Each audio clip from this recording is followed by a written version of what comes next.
그러나 주님, 우리 안에 깊이 생명의 근원을 향한 그러한 향수를 가지고 있으며 그 생명과 접촉하지 못할 때 우리의 영혼은 드라이해지며 우리의 영혼은 욕망으로 가득 찼어. 계속해서 마치 우리가 소금물을 마시듯이 우리의 영혼은 점점 더 가려지는 것을 봅니다. 하지만 하나님을 마음에 두기 싫어했던 우리들의 이전의 모습이 아니라 이제는 하나님을 갈망하고 또 하나님을 더 많이 우리가 경험하게 되기로 합니다. 많이 접촉하고 그리고 하나님의 생명과 사랑이 우리 안에 더 깊이 스며들어와서 우리를 살리고 또한 우리가 그 생명 가운데 사랑 가운데 걸어가게 되기를 소망합니다. 하나님으로 이 복음 안에 나타난 하나님의 이 살리는 능력, 영원한 생명을 주시는 그 능력이 복음 안에 있다 하셨으니 하나님 오늘 우리가 이 복음을 들여다볼 때에 주의 성령께서 오셔서 우리의 마음속을 확정할 수 있도록 그렇게 역사해 주시옵소서. 예수님의 이름으로 기도드립니다.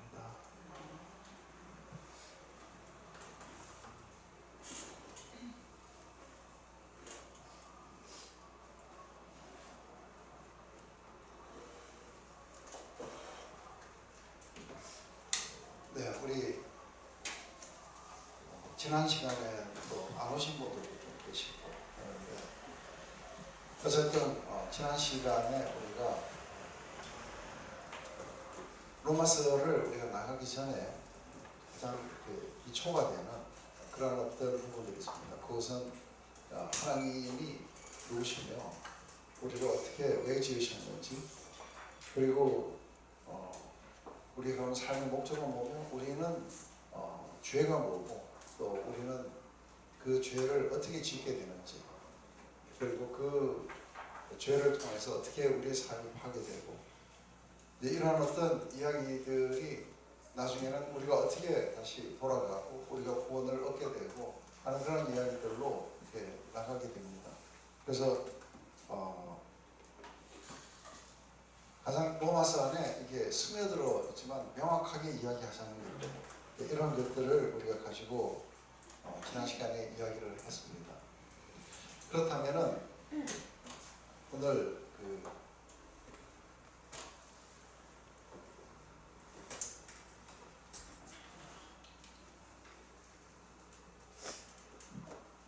우리가 제일 먼저 하나님이 누구신지 그리고 우리를 어떻게 만드셨고 또 왜 만드셨는지 우리를 구원하시면은 왜 구원하시는지 이런 이야기들이 서로가 동떨어진 이야기들이 아니라는 겁니다. 이 모든 것들은 전부 연관성을 가지고 있어요. 그래서 하나의 진리가 우리가 들어오게 되면 우리는 그 다음 진리가 거기서부터 파생되어 나오고 이제 우리가 처음 시작할 때에 복음을 시작할 때에 제일 먼저 이 복음 안에는 명확하게 우리에게 그렇게 이야기를 하지 않지만 그렇지만 우리가 창세기를 통해서 한 가지 아는 것은 하나님이 우리를 지으셨다는 사실. 그러면은 이제 여기에는 많은 사람들이 적어도 기독교인이라면은 이것에 대해서 우리가 거부하지는 않을 거라고요. 그러면 우리는 하나님의 만드신 바다. 그래서 이게 한번 우리 안에 확립되면 우리는 하나님이 우리를 지으셨고 우리는 하나님이 만드신 바다. 이게 확립되면 여기에서부터 이제 파생되어 나오는 거죠. 그렇다면 하나님은 우리를 왜 지으셨을까? 왜 지으셨을까를 알게 되면 우리 삶의 목적이 나와요. 그리고 어떻게 지으셨는가를 알면은 우리가 어떤 모습인지를 우리가 거기서 알 수 있어요. 거기에서 이제 우리가 하나님이 우리를 지으셨다. 그런데 실제적으로는 많은 크리스천들이 하나님이 우리를 지으셨고 하나님이 우리를 만드셨고 나는 하나님의 만드신 바다. 그렇게 잘 안 믿어요. 그러니까 아주 처음 기초가 되는 진리부터 잘 안 믿는 사람들 많아요. 그건 말을 믿는다 하고 실제 속에서는 그렇게 안 하고 우리 부모가 나를 낳았고 그러고서 내가 돌아다니다 어쩌다가 하나님을 만난 것처럼 그렇게들 생각하고 살아요. 이제는 우리는 훨씬 더 뒤에 가면은 우리는 하나님이 우리를 구원하셨어요. 예수님이 오셔서 우리를 구원하셨어요. 그래서 우리는 지으심을 받았을 뿐 아니라 우리는 구원을 받았고, 그리고 우리는 구속함을 받아서 이제는 우리가 하나님의 것이 되었다. 이건 왜 이렇게 중요하냐면, 내가 하나님이 나를 지으셨으면 우리에게 중요한 건 원래 우리는 없었어요. 근데 우리는 어디에 있었냐면 하나님 안에 있었어요. 하나님 안에 있다가 하나님이 우리를 만드시면서 우리는 하나님의 어떤 모습으로 이렇게 태어났어요. 근데 이건 우리의 정체성을 찾을 때, 우리가 누군가 하고 했을 때 굉장히 중요한 건, 우리는 하나님하고 연관을 안 지으면 우리가 누군지를 알 수 없게 돼 있어요. 그래서 우리가 하나님 안에 있는지. 근데 예수 그리스도가 우리를 구원하셨다고 이야기했을 때, 구원하시고 구속하시고 이제는 그리스도의 것이 되었다 했을 때는, 우리는 그리스도 안에서 우리를 안 찾으면은 우리는 우리 자신을 찾을 길이 없어요. 그런데 문제는 하나님이 우리를 지으셨다는 사실과 하나님이 우리를 구원하셨다는 사실을 우리가 받아들이게 되면, 그러면은 왜 지으셨고 왜 구원하셨느냐가 상당히 중요한 문제로 떠오르게 돼요. 그런데 왜 구원하셨느냐, 왜 우리를 지으셨느냐, 구원하셨느냐, 우리를 의롭다 하셨냐, 우리를 갖다 죄를 용서하셨느냐, 성령을 주셨느냐, 다 똑같은 이유예요. 한 가지 목적을 가지고 나가게 돼요. 그것은 바로 하나님의 그 영광을, 보이지 않는 하나님의 영광을 우리 보이는 피조 세계에 드러내기 위해서다. 그렇다면 우리의 삶의 목적은 정해진 거예요. 그거는 우리가 정한 게 아니라 우리를 만드시고 구원하신 분이 정하신 거예요. 그래서 우리가 이게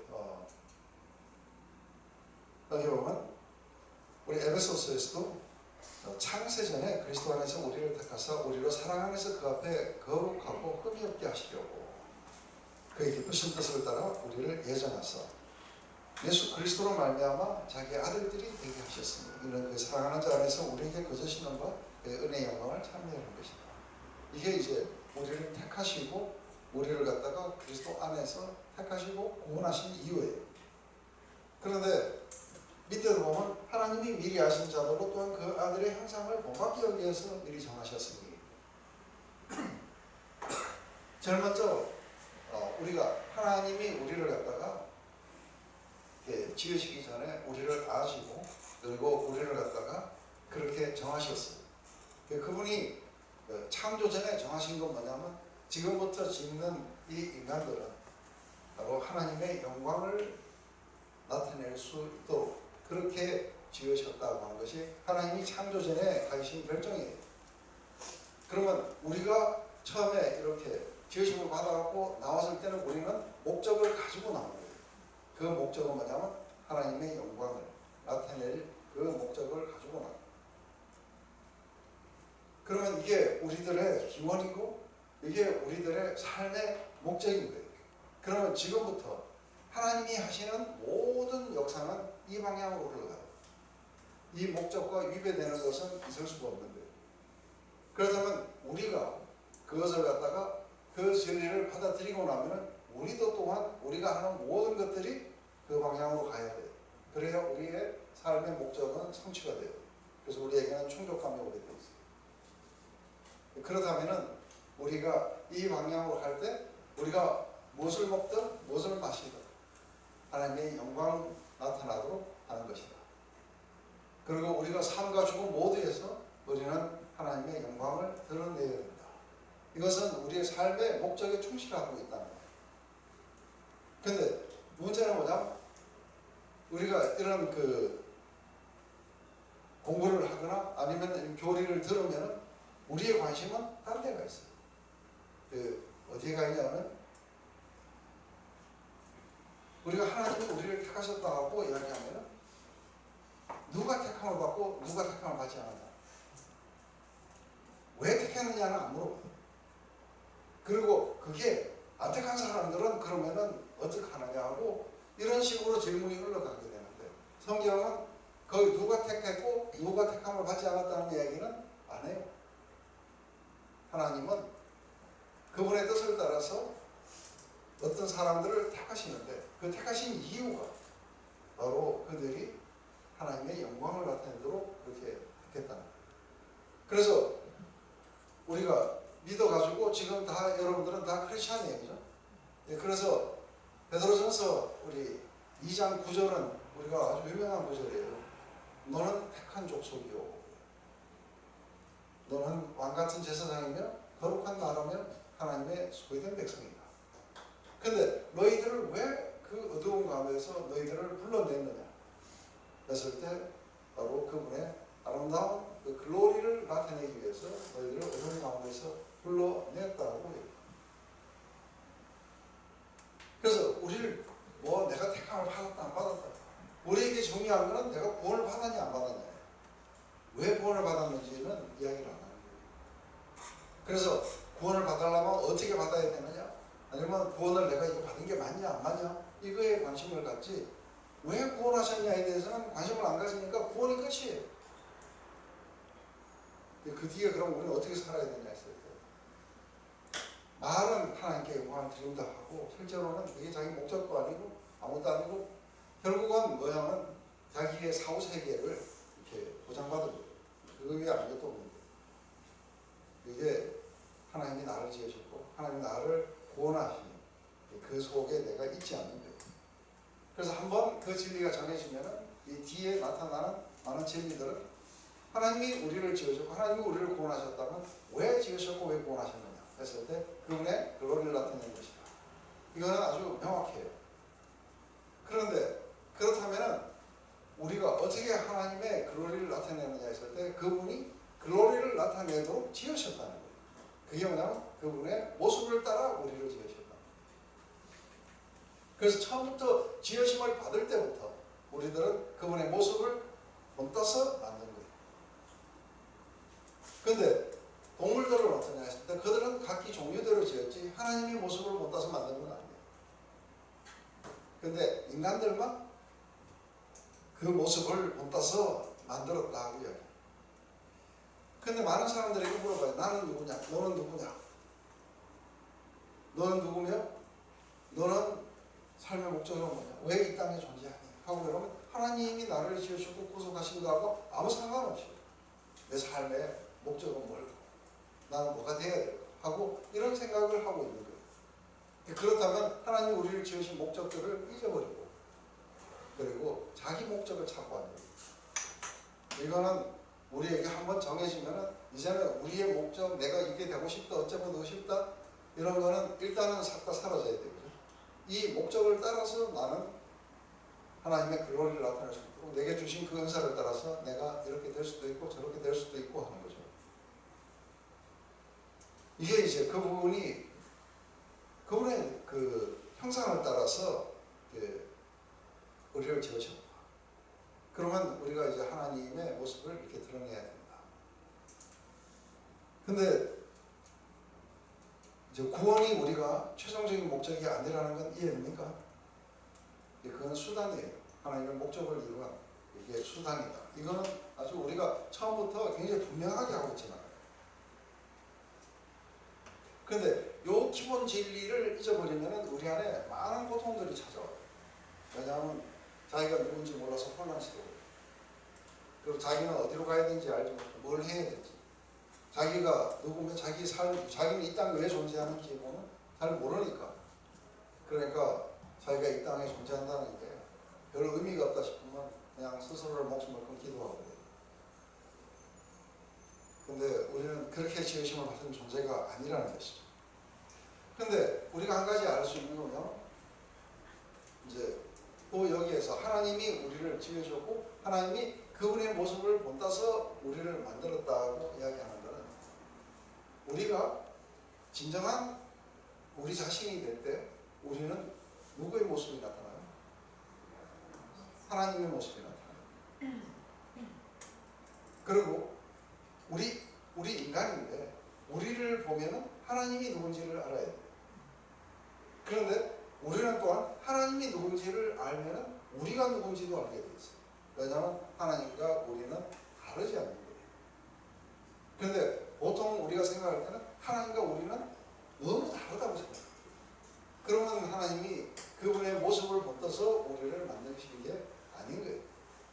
하나님께만 속하는 속성이 있어요.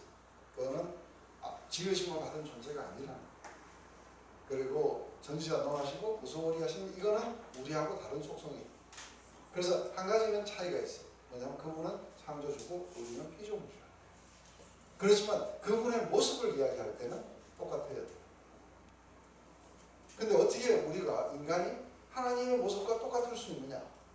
했을 때 똑같을 수 있다는 걸 증명하신 분이 계신 거예요. 누구예요? 네, 예수님.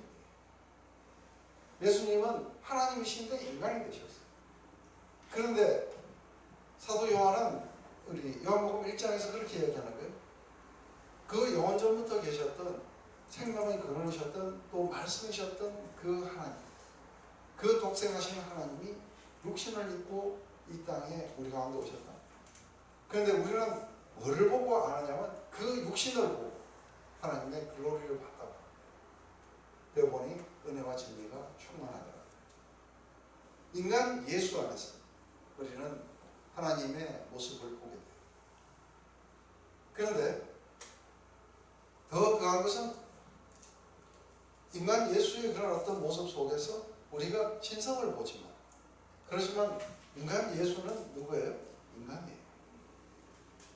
그런데 이게 두 개가 다르지 않다는 걸 보여줍니다. 한 몸 안에 하나님과 인간이 함께 같이 간다는 게 이게 신비적이죠. 왜냐하면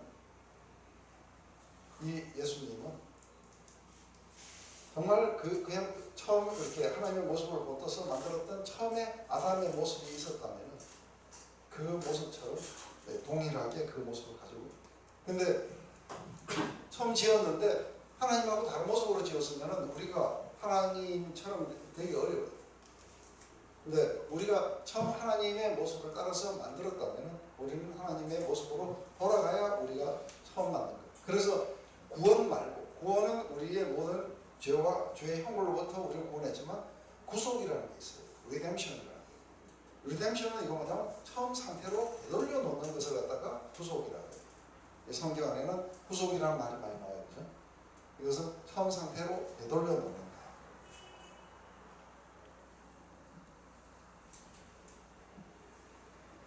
그래서 예수님이 오셔서 우리의 리디머예요. 이게 우리의 구속자. 이거 뭐냐면 우리를 처음 상태로 되돌려 놓는 분이시다 하는 뜻입니다. 그래서 나는 누구냐면, 진정한 나는 누구냐면 하나님의 자기 표현이에요. 그게 진정한 나인 거죠. 그렇다면 우리가 이제 이걸 한번 봐봐요. 우리가 삼위일체에 대해서 이야기할 때 성부, 성자, 성령, 하나님 이렇게 해요. 그죠? 그런데 이 세 분은 서로 다른 분이에요. 근데 이 세 분은 서로 다른 분인데 하나로 연합되어 계세요. 근데 이게 하나님의 속성 중에서 제일 중요한 거예요. 하나로 사랑으로 연합된 공동체다는 게 가장 중요한 하나님의 속성이에요. 이게 삼위일체예요. 그런데 우리는 삼위일체가 너무 신비하다고 그렇게 이야기해요. 그래서 삼위일체를 우리가 이야기할 텐데 이야기할 거 하나도 우리가 안 어려워요. 어려울 것도 없어요. 왜냐하면 우리가 하나님이 누구신지를 알려면 하나님이 처음 만들어냈던 완벽한 인간의 모습을 보면 알아요. 맞아요? 왜냐하면 그분의 모습을 본떠서 우리를 만들었기 때문에 만들어놓은 인간을 보면 하나님이 누군지를 알 수 있게 돼요. 삼위일체도 그렇게 알 수 있어요. 그렇다면 우리가 여기서 보면 하나님이 싫어하시는 것과 하나님이 좋아하시는 것이 있게 되는데, 이게 성과 학의 개념은 우리가 좀 뒤에 한다 하더라도 인간이 원으로 있는 것이 좋지 못하다는 것은 그게 하나님 모습이 아닌 거예요. 그래서 인간도 공동체라 해요. 그래서 인간을 공동체로 만들어 가실 때에 제일 먼저 이렇게 아담을 이렇게 만들어 놓고 원으로 있는 이 아담을, 이게 아담 안에서 갈비뼈를 꺼내갖고 하와를 만드셨다고 이야기해요. 그러면 여기에서 한 가지 우리가 알 수 있는 건 뭐냐면 하와는 원래 아담이었어요. 근데 마치 세포 분열하듯이 하나가 둘이 됐어요. 원래가 하나였어요. 그런데 이건 물리적인 것을 이야기해요. 근데 이게 물리적인 것이 아니라 이게 원래 아담이었던 것을 꺼내서, 그래서 이게 남자에게서 취하였은즉 여자라 칭하리라 하고요. 그래서 이 여자는 원래 남자였어요. 원래 아담이었어요. 그게 이해가 되세요? 근데 이거를 나누어 가지고 그래서 이렇게 데리고 온 거예요. 근데 이때 굉장히 중요한 게 둘이 어떻게 하나로 되는가 하는 이야기가, 셋이 어떻게 하나로 되는 이야기가 다 똑같은 이야기예요. 왜 말하면 아담이 하와를 보자 분명히 타자예요. 근데 자기로 느껴요. 내 뼈 중에 뼈요, 내 살 중에 살이다. 이것은 지금 연합의 노래예요. 근데 내 살 중에 살이고 내 뼈 중에 뼈라는 거는 이제 우리가 우리 안에도 이걸 희미하게 가지고 있어요.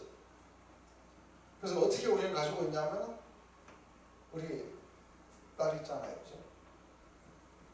근데 그 딸이 분명히 딸이에요. 근데 많은 경우에 자신으로 느껴져요. 그래서 이 딸이 어렸을 때 뭔가 유리창을 깼다든지 이러면 당연히 엄마가 물어줘요. 왜냐하면 그건 내가 물어줘야 되는 걸로 생각해요. 그 개념이라는 게 뭐냐면 딸과 내가 사랑으로 연합되어 있다. 그래서 그 문제를 내 걸로 느껴요. 딸이 유비씨를 갖다가 수석으로 접촉했다 그러면 내가 영광을 받아요. 딸일 뿐입니다. 근데 타자지만 자기예요. 이거는 사랑으로서 연합된 사람들만이 느끼는 것이에요. 이게 이해가 되세요? 근데 이 상태가 완벽한 상태에 가 있다고 하면 생각해요. 완벽한 상태. 이 사랑의 연합이 완벽한 상태에 가 있으면 타인으로, 분명히 타인인데 자기보다도 더 자기로 느끼게 돼요. 그래서 내 뼈 중에 뼈고 내 살 중에 살이다. 이건 사랑의 깊은 연합을 이야기합니다. 이게 하나님의 모습이에요. 그래서 하나님은 이 세 분이 사랑 가운데서 완벽하게, 근데 우리 인간들은 이게 뭐냐면 우리 인간들 안에 타락하고 난 뒤에는 이게 셋이 되면 파가 갈라져요. 하나로 왔다시피. 이거는 우리의 잘못된 모습이에요. 그런데 많은 사람들은 이게 꼭 부부로 해야 되느냐 하는데 부부라는 게 아니라 연합을 이야기합니다. 사랑의 연합. 그래서 예수님도 싱글이었어요. 근데 수많은 사람들과 연합합니다. 그래서 그분의 사랑을 입은 수많은 사람들과 연합되어 있어요. 그래서 그분이 신랑이고 남자고 남편이고 우리가 신부예요. 그래서 예수님이 우리 신부를 볼 때 어떻게 보겠어요?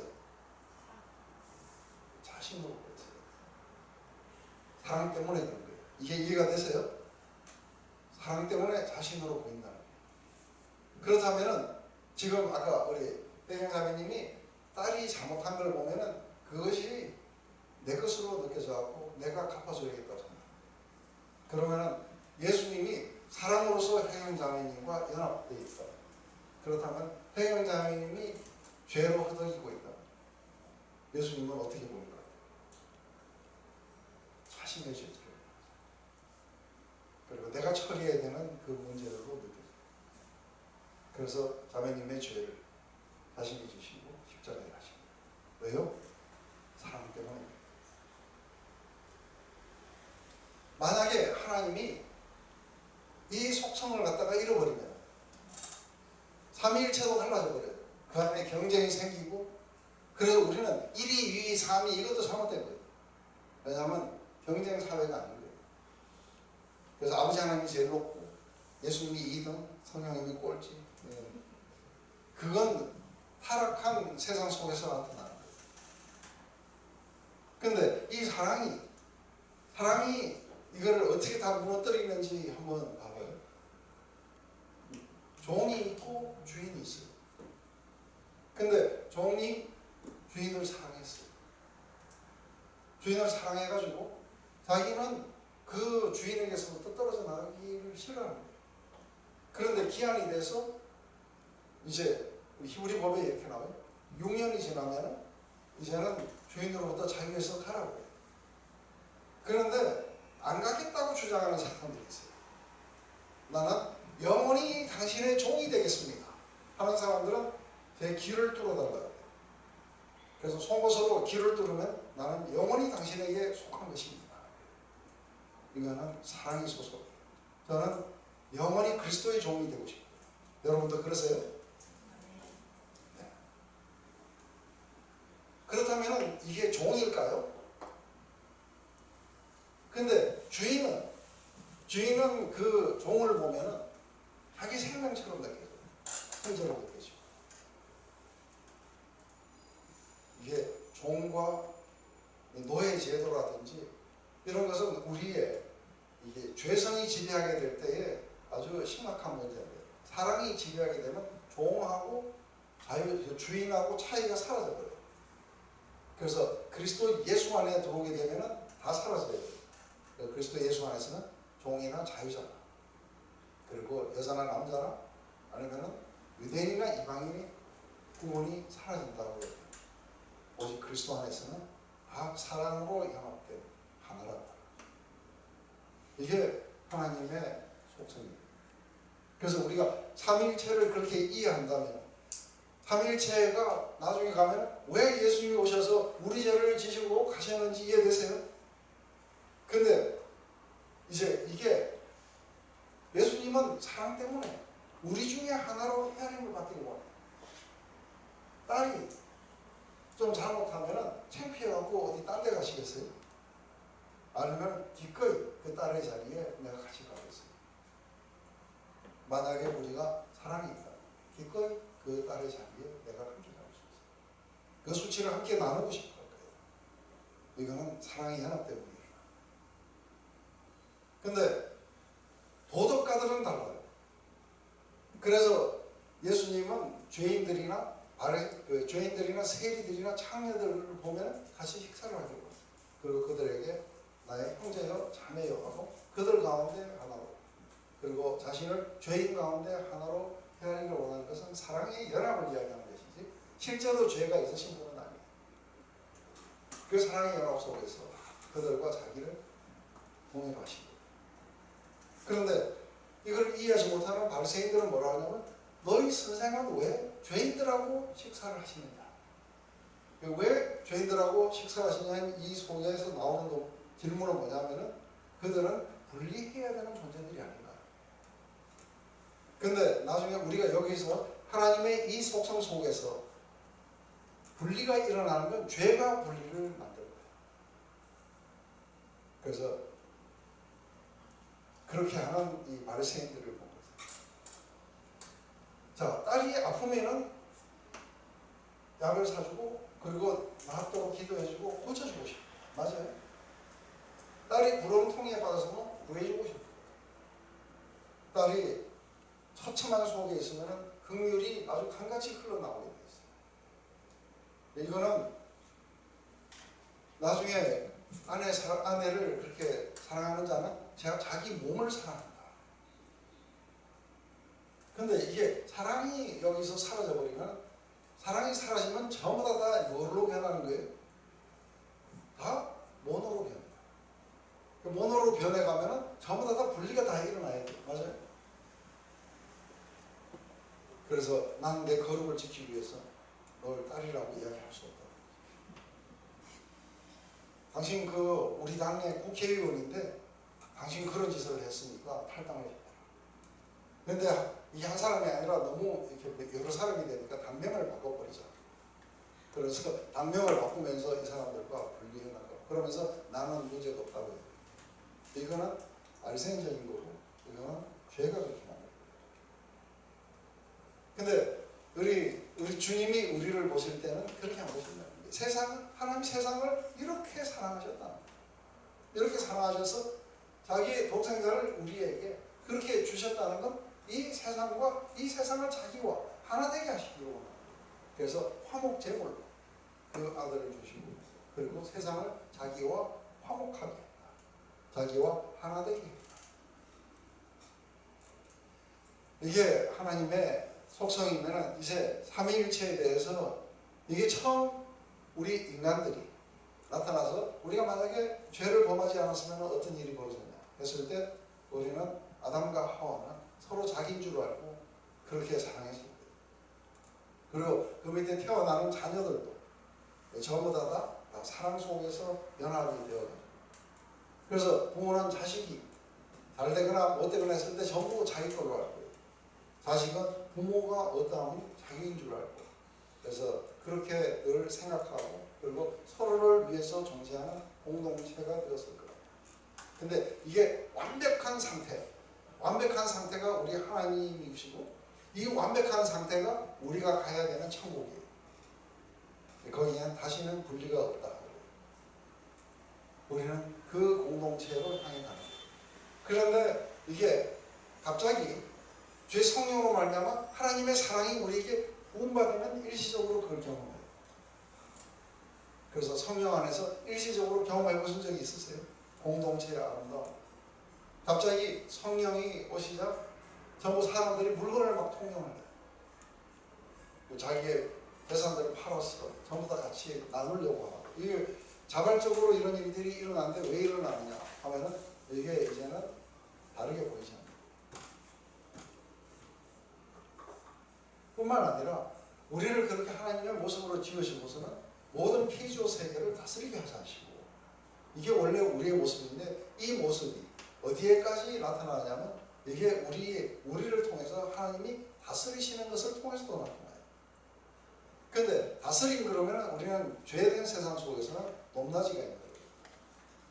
근데 이게 다스림이라고 하는 하나님의 다스림이라고 하는 것은 사랑을 얘기해요. 그래서 우리가 온 피조 세계를 다스릴 때에 이걸 보면 우리가 해변을 가서 이렇게 걸어보는 거예요. 해변을 가서 걸어보는데 이게 누구 해변이에요? 이게 우리 해변이에요. 그런데 우리는 해변만 나오고 분리가 되면 가다가 쓰레기 버리고 갈 수 있어요. 그런데 자기 집 마당에 쓰레기 버리는 사람은 없어요. 그러니까 쓰레기가 있으면 주워요. 이게 사랑의 통치예요. 이게 자연도 가꾸고 동식물도 그렇게 사랑으로서 가꾸는 걸 갖다가 우리가 통치라고 해요. 이게 사랑으로 피조 세계들과도 연합이 되어 있어요. 그리고 하나님 안에 있는 연합은 우리 인간들의 관계 안에서도 나타나고 그리고 우리 인간들을 통해서 대리 통치하는 피조 세계와도 우리가 그렇게 돼요. 그리고 하나님과 우리도 궁극적으로 하나가 되어 있는 거예요. 왜냐하면 우리 모두는 하나님으로부터 나왔어요. 그래서 하나님과 우리가 하나라는 걸 하나로 완전히 연합되어 있다는 사실을 바로 예수님이 그렇게 말씀하십니다. 내 말이 너희 안에 거하면 내가 너희 안에 너희가 내 안에 우리가 아버지 안에 모두가 다 우리가 하나로 연합이 되어갈 거라. 그래서 에베소서 1장 10절은 그리스도께서 이렇게 오셔서 우리를 구원하시고 하나님이 우리를 택하시고 우리를 이렇게 구원해 가신 그 이유가 있다면 바로 그리스도 안에서 모든 만물이 하나가 되게 하기 위함. 이게 하나님의 속성이고 하나님은 분리를 보지 못하십니다. 이게 이제 이야기를 한다면 그 다음에 우리가 생각할 때 아까 이야기했듯이 긍휼, 자비, 용서 이런 거는 하나됨을 유지하기 위한 덕목들이에요. 이거는 부가적인 덕목들이지 이게 하나님을 나타내는 건 아니에요. 하나님은 세 분이서 하나로 사랑으로 연합된 공동체다. 그래서 우리 모두도 바로 그 연합된 공동체 안에 있는 거예요. 이게 자기인 거예요. 그래서 우리를 할 때 그 연합된 공동체와 벗어나서 내가 누군지 나는 왜 이렇게 뭐 잘하는 게 없다 뭐 어쩌다 하고 이렇게 이야기하면 우리 안에 수치가 오게 되죠. 근데 내가 완벽한 연합된 공동체 속에 딱 들어가게 됩니다. 그러면은 우리가 나는 별로 가진 게 없어요. 근데 남편은 되게 부자예요. 그래서 자존심 상한다. 이렇게 하면은 이건 그걸로 갈라져. 근데 나는 가진 게 없는데 남편은 모든 걸 다 가졌어요. 그래서 내가 다 가진 거예요. 맞아요. 내가 하나님 안에 있다는 것은 의미는 그런 거예요. 그래서 예수님이 우리의 모든 더러움, 죄악들을 갖다가 자신의 것으로 느끼듯이 우리에게 자신 안에 있는 모든 거룩함과 아름다움들, 의들 이런 것을 우리의 것으로 여기기를 원하십니다. 우리가 그렇게 여길 때 그리스도와 하나가 됩니다. 이게 그리스도와의 연합이에요. 이게 나중에 로마서 6장에 갔을 때 좀 더 자세하게 나오게 됩니다.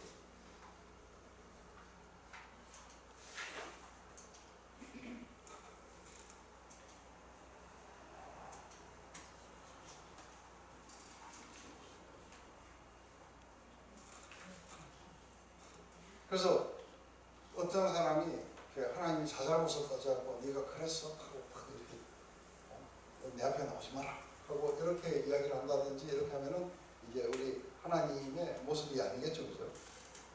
우리를 용서하시고 구속하시는 그 가운데 하나는 바로 하나님은 그분의 글로리를 갖다가 온 피조 세계에 드러내기를 원하십니다. 어떻게 온 피조 세계에 드러내시냐면 구원하시고 구속하실 뿐 아니라 그분과 연합되게 하셨어요. 그분과 온전히 하나가 되게 하셔서 모든 피조 세계에 그렇게 드러내게 하십니다. 그래서 우리가 살아가는 방식도 사랑의 연합이라 해요. 그러면은 우리가 형상을 따라 지으심을 받았을 때 이 형상은 어떻게 해서 계속해서 우리가 온전하게 유지가 될 수 있겠는가 했을 때 우리는 보고 들어야 돼요. 그래서 우리가 예수님은 아버지 하나님의 글로리를 매일 보고 들었어요. 그래서 아들인데 나를 본 자는 아버지를 봤다. 아들은 아버지가 되려고 노력 안 했어요. 아버지를 보고 들었습니다. 마찬가지로 우리는 어떻게 되는 거예요? 우리도 그리스도와 사랑으로서 연합했어요. 날마다 우리가 그리스도와 사랑 가운데 사귀어 살면 우리도 그리스도의 모습이 나타나게 돼요. 이게 사랑의 연합이 우리를 데려간다는 게 이해되세요? 우리를 갖다 글로리아스 모습으로 그렇게 데려가시는 그 방식이 바로 뭐냐면 사랑의 연합이에요. 그래서 이걸 갖다가 가능하게 하기 위해서 예수님이 오셨고 그리고 성령님이 오셔서 바로 이 사랑의 연합 속으로 들어갈 수 있도록 그 사랑을 실체로 만들어 주십니다. 그래서 우리는 그 사랑을 느끼고 경험하고 또 우리가 그분을 향한 사랑이 생겨나고 이 모든 것들은 성령의 역사예요. 그래서 그게 고린도후서 3장에 가면은 이제 이런 그 복음을 전할 때 상당히 중요한 건 사람들이 그걸 이해한 게 아니라 사람들이 성령을 받으라. 그래서 그 영이 오시게 되면 우리 안에 자유함이 생깁니다. 그리고 하나님의 그 영광들을 우리에게 마음에 비춰주십니다. 빛이 있어 하시는 그 하나님이 하나님의 그 영광을 아는 그 빛을 이게 그리스도의 얼굴을 통해서 우리에게 반사해 주십니다. 우리는 그리스도를 통해서 하나님의 영광을 우리는 봤어요. 그런데 이렇게 보는 과정에 이걸 보이도록 해주시는 분이 성령이시고 그리고 이 성령으로 말미암아 우리는 그 영광을 매일 보고 들으면서 그분의 영광으로 바뀌어간다. 그래서 우리는 주의 영으로 바뀌어갈 거라. 이게 고린도후서 3장 18절이에요. 그렇다면 우리는 이제 더 이상의 우리 스스로가 뭔가를 노력하고 간다는 건 말이 안 되는 거예요. 이거는 우리가 이상한 데로 가게 돼 있어요. 그래서 우리는 성령 안에 살아가는 삶을 살아요. 그래서 성령께서 오셔서 하나님의 이 글로리를 보여주시고 우리에게 들려주시고 이렇게 할 수 있도록 우리는 성령과 함께 걸어갑니다. 이게 크리스천의 삶입니다. 이게 처음부터 끝까지 다 연결이 돼야 돼요. 그래야 온전한 복음이 자기 안에 오게 돼요. 안 그러면 이거 할 땐 이렇게 하고 구원론 할 땐 그러고 그 다음에 이게 종말론에 가면 이상한 이야기들 막 해요. 요새 특히 종말론 이야기 많이 나오면서 종말론에서 누가 14만 4천 명이나 뭐 어쩌냐 이런 이상한 데로 빠지게 되는 거는 이게 앞부분을 이해 못하면 뒷부분을 이해 못하게 돼요. 이제 여러분들은 이거 이제 다 이해하신 거예요. 그죠? 왜 아직도 그래서 여러분들은 하나님을 두려워하면 어떻게 돼요? 하나님을 두려워하면 분리가 되어 있기 때문에 그런데 왜 분리가 되냐면 불신 때문에 그래요. 그래서 하나님이 타락한 나 같아 보이는 거예요.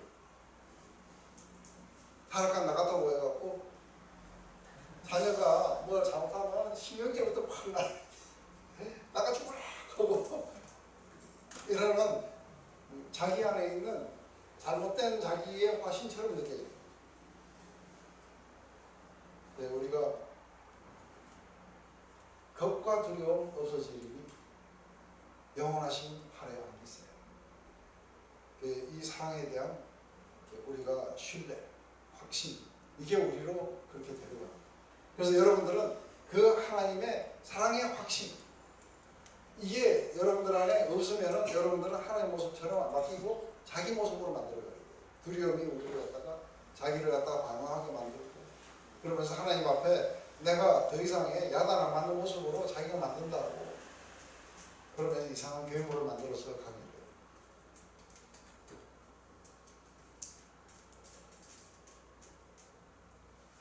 아담에게 둘이 하나가 되었는데 아담은 안 되었어요.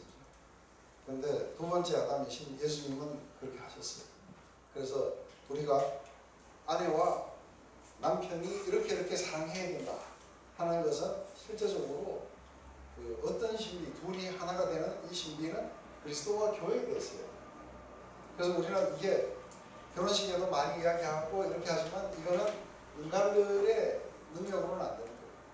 근데 이게 둘이 한 육체가 될지니 이 비밀이 크다. 내가 그리스도와 교회에 대해서 그리스도는 그렇게 하셨어요. 왜냐하면 사랑으로서 연합해서 여전히 이 교회를 보실 때 어떻게 보시는 거예요? 내 뼈 중에 뼈고 내 살 중에 살이라고 해요. 그렇지만 우리 남자와 그 남편과 아내도 그것을 이렇게 본받도록 해라 이렇게 하십니다.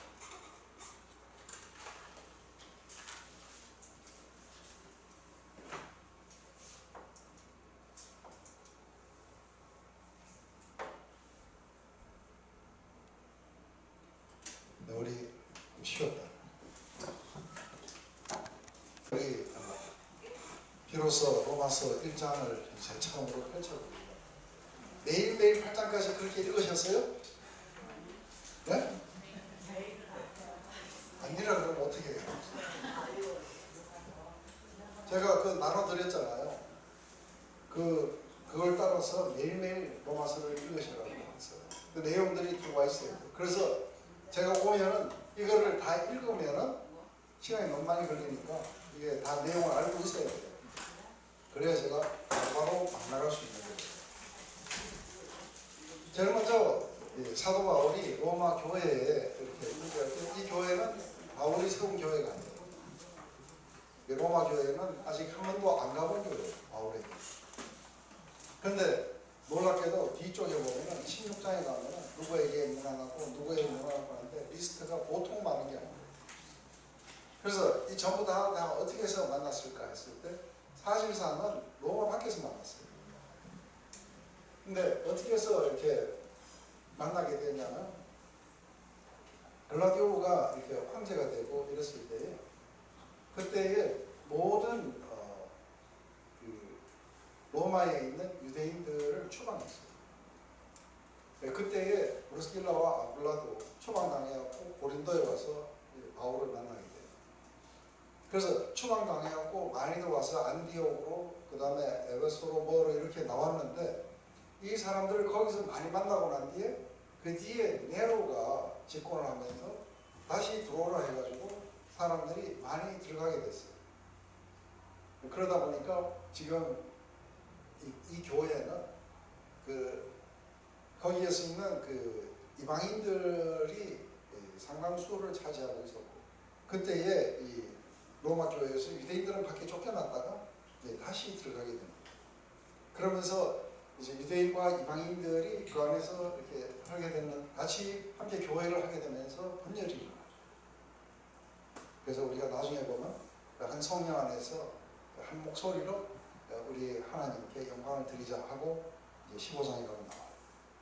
그래서 여기서 보면 항상 먼저는 유대인의 얘기를 그 다음에는 헬라의 하고 이제 이런 이야기들을 많이 하게 되는 이유는 이제 유대인과 헬라인의 그 구분을 없애고 복음 안에서 하나가 되게 하기 위해서 그래서 3차 전쟁이 다 끝나고 난 뒤에 마지막 고린도에서 나와서 캥그리아에서 이제 그 마지막 해서 이제 거꾸로 이렇게 그 전했던 곳 마게도니아로 돌아서 이렇게 오게 되는데 그때에 이제 고린도에서 썼을 것이다 하고 보는 거죠. 그러면서 지금 이미 그 안에서 어떤 문제가 일어나고 그리고 복음에 대해서 어떠한 질문들이 오게 되고 이런 것들이 이제 막 있는 거예요. 그 안에 이미 유대인 크리스천들도 있고 이방인 크리스천들도 있어요. 근데 바울의 복음에 대해서 상당히 많은 질문도 있고 그리고 오해도 있고 그래서 이거를 클리어하게 해주기 위해서 이거를 썼을 거라고. 근데 여기에서 이제 우리가 한 가지 알 수 있는 거는 이제 바울은 이게 유대인과 이방인의 이야기를 하면서 처음부터 끝까지 그 차이가 없어요. 그래서 그 없애는 그런 이야기들 가운데 제일 먼저 복음은 우리들의 것이 우리들의 이야기가 아니라고 얘기하는 거예요. 제일 먼저 이것은 이 복음은 하나님의 선지자들로 말미암아 그 아들에 관해서 성경에 미리 약속하신 것이다. 복음은 그 아들에 관합니다. 그리고 이것은 구약의 성경에서 이미 약속했던 이야기다 하면서 지금 예수 그리스도의 죽으심과 부활하심 이게 지금 그 복음의 핵심이에요. 그런데 자기가 이방인의 사도가 돼가지고 그래서 그분의 예수 그리스도의 이름을 위해서 이방인 중에서 사람들을 갖다가 믿어 순종케 한다는 건 믿음이나 순종이나 같은 말이에요. 왜냐하면 내가 그렇게 진짜로 믿으면 순종하게 돼 있어요. 맞아요? 그 말씀이 진리라고 하는 걸 내가 믿는데 그렇지만 나는 그렇게 못하겠다는 건 안 믿는 거예요. 그래서 믿음에서 나온 순종이라는 것은 믿음과 순종이라는 건 한꺼번에 일어납니다. 그러면서 너희도 그들 중에 있어.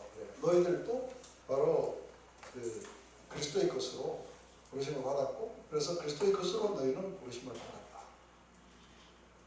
그러면서 감사의 제목은 너희들의 믿음이 세상에 전파되었다. 이렇게 하면서 내가 너희들을 보기를 힘이 원하는 것은 내가 무슨 신령한 은사라고 하니까 이게 뭐 흑해하고 예언의 은사 무슨 은사 이게 전부 잘못이에요.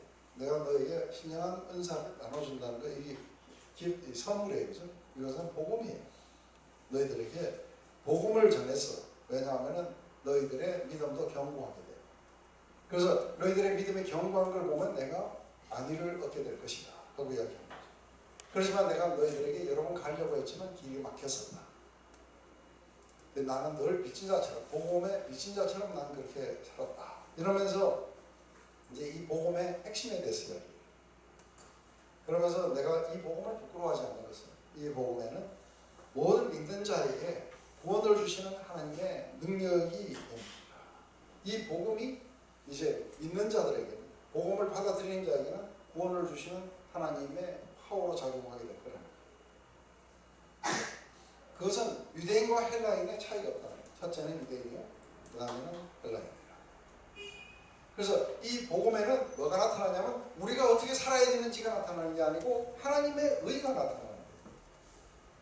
그래서 복음은 우리들의 이야기가 아니에요. 하나님의 이야기예요. 그래서 하나님의 의가 나타났어요.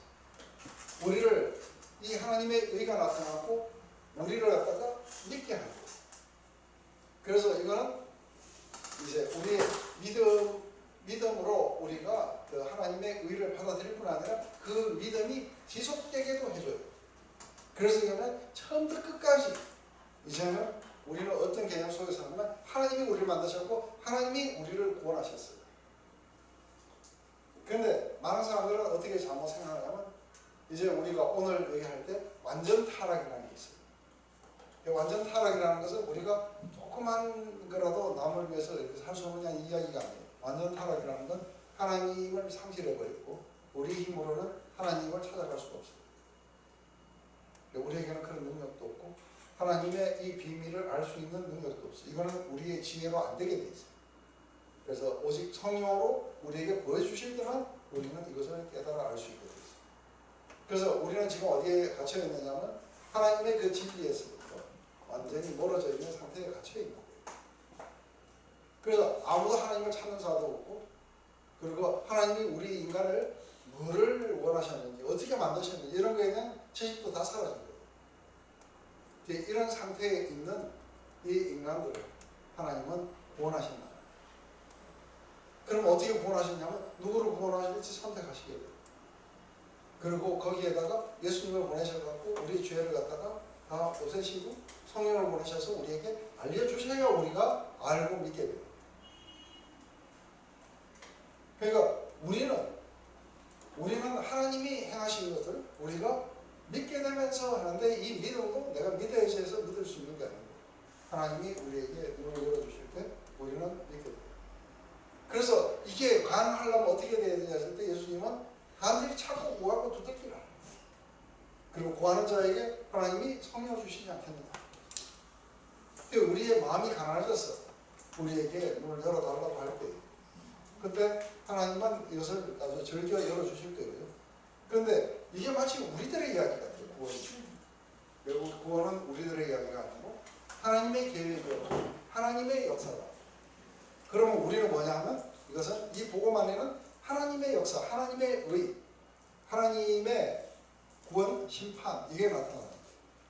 그렇다면 우리 역할은 뭐냐면 믿음에서 시작해서 우리는 믿음으로 끝나게 돼요. 그래서 우리가 여기서 보면 하나님의 의인은 누구냐 하면 행위로 가는 자들이 아니고 믿는 자들. 하나님이 역사하신 것을 믿음으로 받아들이게 될 때에 우리는 뭐가 일어나게 되냐면 하나님과 우리가 내가 하나님 안에 들어가고 하나님과 내가 하나가 됩니다. 그래서 이게 아예 명백하게 이야기하는 거예요. 그래서 기록된 바 오직 의인은 믿음으로 말미암아 살리라 한 것 같습니다. 이 하박국 서기장의 말씀. 내 의인은 믿어야 된다. 그래서 우리는 하나님이 말씀하시는 것을 그게 진리라는 걸 갖다가 받아들임으로 말미암아 우리는 의롭게 설 수 있어요. 그런데 이게 이제 이 과정이 어떻게 해서 이렇게 어렵게 설 수 있는지, 그리고 우리가 그것을 불신하게 되면 어떻게 타락으로 가게 되는지, 그 이야기들이 이제 우리 창세기에 나타났던 거죠. 그렇다면 우리가 이제 다시 한번 여기서 보는 거죠. 지금 하나님의 진노가 우리로서 진리를 막는 사람들의 모든 경건치 않음과 불의에 대해서 하늘로부터 나타납니다. 그래서 이 복음 안에는 제일 먼저 뭐부터 알아야 되냐면 하나님의 이 진노가 모든 우리들의 죄나 이런 것에 의해서 하나님의 그 진노가 나타났다는 거예요. 그러니까 한번 봐봐요. 지금 잘못한 것에 대해서 하나님의 거룩하신 속성 속에서 그 죄를 그냥 묵인하실 수는 없어요. 하나님의 의인은 우리의 죄를 묵과하실 수는 없어요. 그렇기 때문에 하나님은 이 그 모든 불의와 모든 죄악에 대해서 하나님은 진노하시는 분이세요. 그러면 우리 운명은 어떻게 되는 거예요? 네? 우리는 심판을 받아야 돼요. 그죠? 근데 심판을 받아야 되는 것을 이야기를 하면은 우리의 모든 죄가 처벌을 받아야 되고 우리의 모든 불의가 하나님의 그 진노의 손 아래 놓여 있다는 사실을 먼저 알아야 됩니다. 이걸 알아야 복음이 되는 거예요. 복음이라는 게 나와요. 왜요? 자기가 지금 진노 아래에 있다는 사실조차도 모르는 사람한테 구원이라는 이야기를 하면 내가 뭘 구원을 받아야 되냐 이렇게 이게 이해가 되세요? 자기가 하나님의 진노 아래에 있다는 것을 알아야 구원받아야 되겠다는 필요성이라는 게 거기서부터 나옵니다. 그래서 제일 먼저 나오는 게 이방인도 죄 아래 있고 하나님의 심판 아래 있기 때문에 구원이 필요하다는 거죠. 그런데 유대인도 하나님의 심판 아래 있고 진노 아래 있기 때문에 구원을 받아야 된다. 그래서 이방인들은 어떻게 하나님의 진노 아래 들어갔고 유대인들은 어떻게 해서 하나님의 진노 아래 있는지에 대해서 이야기를 해요. 그래서 모두가 다 모든 인류는 하나님의 진노와 심판 아래 놓이게 되었다 하는 이게 이제 복음의 전제예요. 그래야 이제 그 다음에 복음의 진짜 이야기들이 나올 수 있어요.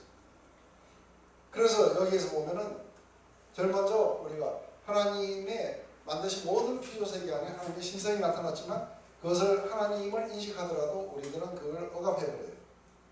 그렇게 되니까 하나님을 우리의 마음속에서 몰아내면 어떤 일이 벌어지냐면 그 생각이 허망해지고 미련한 마음이 어두워졌다는 거예요. 스스로 지혜 있다나 어리석게 되어 그래서 자신의 정욕대로 살아가게 돼요. 이게 이제 하나님의 심판 아래에 있는 사람들의 이야기예요. 그러면 제가 이 이야기를 할 때 이 말이 무슨 말인지를 한번 보면 여러분들의 친구나 혹시 남편일 수도 있고 또 아들일 수도 있어요. 근데 보면은 허황된 꿈을 꾸고 있어요. 자기 안에 뭐 욕망이 나와가지고 허황된 꿈을 꾸고 있어요. 그래서 와서 이야기를 하는데 그런 거예요. 요번에 무슨 뭐 회장이 오늘 자기 무슨 회장 만나러 가는데 그 회장이 프로젝트를 가져왔는데 이게 한 5천억짜리 되는 거예요. 니는 얼마 있는데? 니는 5억도 없어요. 근데 자기하고 같이 지금 사업 제의를 했다. 그러면서 그걸 위해서 지금 뭐 사무일도 뭐 만들어야 되고 어쩌야 되고 막 이야기하는 거예요. 그런데 우리 이제 그런 이야기를 듣는 우리가 볼 때는 어떻게 보여요? 되게 미련해요. 맞아요? 그런데 자기 욕망의 눈으로 보면 어떻게 돼요? 그 마음이 어두워졌기 때문에 그렇게 살 필요가 없다고. 내처럼 얘하고 한 방 딱 하면 끝나는 거야 하고 스스로 지혜 있다가 어떻게 돼요? 우심하게 돼갖고 죽는 줄 모르고 가고 있는 거예요. 그래서 하나님이 그래 하고 그 허망한 마음을 하나님을 상실한 마음을 갖다가 그대로 두게 되면 어떻게 되냐면 그대로 욕망들이 막 나타나요. 그래서 그들이 얼마나 어리석었는지 얼마나 자신들이 정말 마음이 어두웠고 눈이 어두웠는지 마지막에는 벽에다가 머리를 찍으면서 이 병신악하고 이거 할 때까지 그래야 자기가 얼마나 나쁜 상태에 있게 되는지를 인식하게 돼요. 이게 이해가 되세요? 그래서 하나님을 갖다가 마음에 두기 시간에 하나님께서 상실한 마음대로 내버려둬서 합당하지 않은 못한 일들을 하게 하셨다고 이야기합니다. 이게 제일 먼저 우리가 하나님을 마음에 두기 싫어하고 하나님을 인식하되 이걸 안 하려고 하는 거예요. 그런데 이 장면이 어디에 나오느냐면 이게 창세기 이게 3장에서 나옵니다.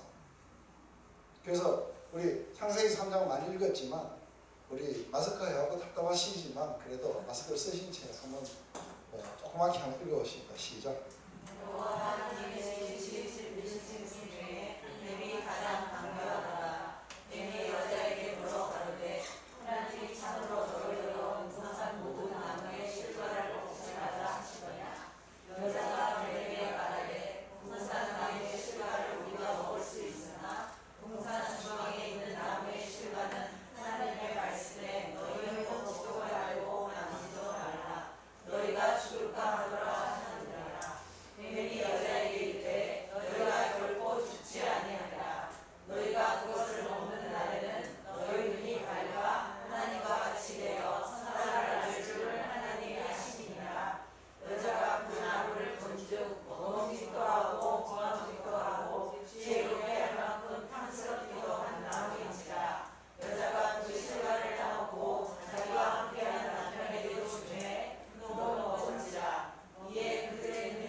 이게 이제 모든 비극의 시작은 이렇게 가요.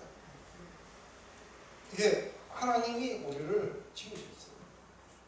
근데 우리는 전적으로 우리가 창조주가 아니에요. 그렇다는 건 이건 뭘 의미하느냐면 우리는 어떤 제한된 것을 가지고 있습니다. 근데 창조주는 그렇지 않아요. 창조주는 어떤 제한도 없어요. 무한한 존재예요. 근데 이 창조주가 바로 그분의 그 목적을 이루기 위해서 어떤 한 부분을 이렇게 금하셨다는 거예요. 그래서 선과 악을 알게 하는 그 나무는 먹지 마라. 이거는 먹게 되면 죽음으로 갈 것이다 하고 이야기하시고. 그런데 그렇다면 우리가 하나님이 그것이 먹게 되면 죽음으로 갈 것이다 했을 때 그 말씀을 우리가 믿었으면 안 갔어요. 근데 이걸 불신하게 돼요. 근데 그 불신이 어떻게 왔느냐 하면은 사단의 유혹을 따라서 와요. 근데 사단의 유혹이 어떻게 왔느냐 하면은 사단은 뭐만 없애면 돼요? 하나님을 불신하는 쪽으로 없애는데 이 하나님을 불신하는 쪽으로 가면 우리는 끝나는 거예요. 근데 이 불신하는 쪽으로 가기 위해서 어떻게 하냐면 우리를 부추기는 게 있어요. 그게 뭐냐면 너희도 무한한 존재를. 그래서 하나님을 그렇게 선과 악을 아는 데 있어서 하나님을 의존할 필요가 없다는 거예요. 그래서 너희도 스스로가 하나님처럼 될 수 있다. 이게 이제 유혹이었어요. 그건 뭐냐면 우리에게 주어진 그런 어떤 바운더리예요. 우리의 이 경계선을 무너뜨리라고 해요. 그래서 우리가 피조물인 그 경계선을 무너뜨렸어요. 이제는 우리가 창조주처럼 살 수 있다. 그래서 우리는 누구냐면 스스로 있는 자. 우리는 지으심을 받은 존재가 아니라 우리는 스스로 있는 거예요. 지으심을 받은 존재라는 것에 대한 의미는 뭐냐면 우리는 의존되어 있어요. 그리고 우리는 하나님이 우리의 생명의 근원인 거예요. 그래서 그분을 떠나면 우리에게는 생명이 없어요. 그런데 스스로 있는 자처럼 느껴집니다. 이게 이제 사단이 우리에게 유혹합니다. 그러가면 스스로가 이제는 뭐든지 다 할 수 있게 되는 거기에 오면은 지금부터는 뭘 따라 살아가는 거예요?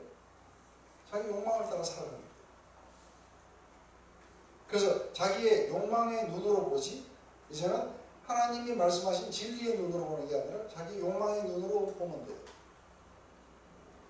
근데 여기에서 한 가지 상당히 중요한 건 갑자기 하와가 그 이야기를 듣고 유혹을 받아가지고 자기의 경계를 무너뜨려요. 그래서 마치 자기가 스스로 있는 자처럼 그렇게 여기면서 선악과를 바라본 거예요. 욕망의 눈으로 바라보니까 죽음이 아니라 먹음직스럽게 보여요. 아까 우리 사업 투자 이상한 거 해가지고 망하는 사람처럼 얼마나 멋있게 보이는지 몰라요. 안 그래요? 보기에도 좋아 보이고 정말 탐스럽고 그죠? 그리고 정말 지혜롭게 보이는 그런데 우준하게 바뀌게 돼요. 그래서 지금부터 시작해갖고 나온 건 뭐냐면 우리의 욕망의 눈으로 보는 대로 살지 하나님의 말씀을 믿음으로 살아가지 않아요. 그래서 우리가 이걸 뭐라고 이야기하냐면 보는 대로 살고 믿음으로 살지 않았다. 그런데 구속함을 받으면 어떻게 돼요? 우리는 보는 것으로 살지 않고 믿음으로 산다. 이게 우리가 처음에 타락의 이야기를 알면 우리는 어떻게 회복되어야 되는지도 알아요. 그래서 하나님과 신뢰의 관계 속에 들어가게 되면서 우리는 회복돼요. 그래서 우리는 내가 뭐 잘못 빠질까봐 전전긍긍할 필요 없어요. 그러면 하나님이 말씀하시는 것을 우리는 전적으로 신뢰하고 가면 돼요. 그런데 이미 죄로 빠져가지고 자기가 무한한 존재처럼 느끼는 사람들은 자기 안에 있는 이 통제권을 잃어버릴까봐 두려워서 안 가려고 그래요. 그래서 여전히 자기 마음대로 살고 싶어요. 이게 바운더리를 잃어버린 인간의 죄된 모습이라는 게 이해돼요? 이거를 갖다가 뭐라고 이야기하냐면 이게 원죄예요.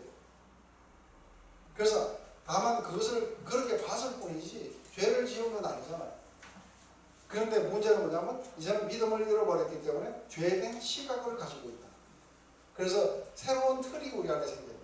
믿음의 틀이 아닌 우리의 욕망의 눈으로 바라보는 이 틀이 생긴 거예요. 그런데 하나님이 이걸 억지로 끌고 오시지 않으면 어떻게 돼요? 이제는 자기 욕망을 따라 막 나오게 됩니다.